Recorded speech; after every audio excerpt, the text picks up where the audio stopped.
L'enquête concernant l'affaire Palmade suit son cours.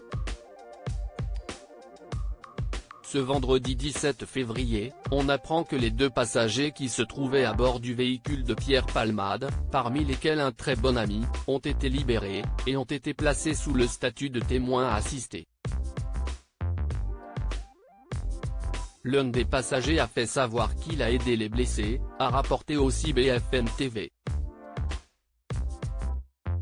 Si est désormais une information au sujet de l'humoriste que l'on apprend, Pierre Palmade a été mis en examen et remis en liberté sous contrôle judiciaire avec bracelet électronique.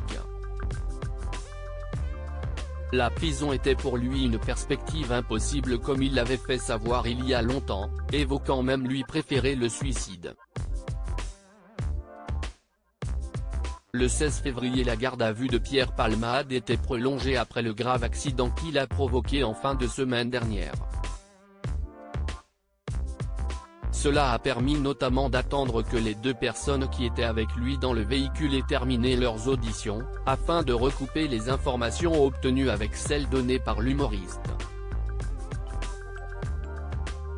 L'artiste a déclaré aux enquêteurs avoir très peu de souvenirs de l'accident, selon Le Parisien qui citait une source proche de l'enquête. Il n'apporte pas de précision à ce stade sur les raisons de l'embardé, écrivaient nos confrères.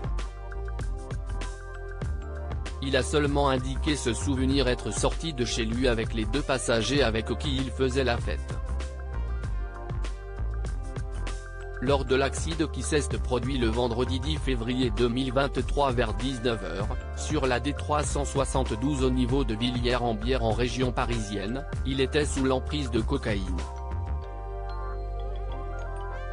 Dernière révélation sur l'état de santé des victimes ce même jour, BFM TV a dévoilé les dernières informations concernant l'état de santé des victimes.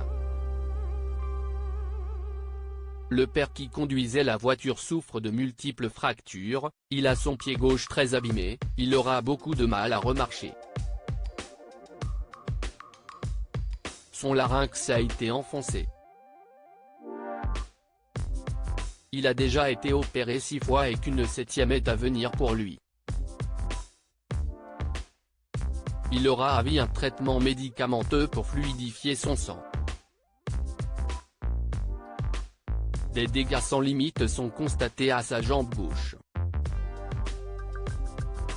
Quant à l'enfant de 6 ans, il est sorti du coma, mais ce dernier a des vertiges et est encore sous le choc, il ne pourra plus jamais parler et manger comme avant, d'après ce qu'ont dit les médecins aux membres de sa famille.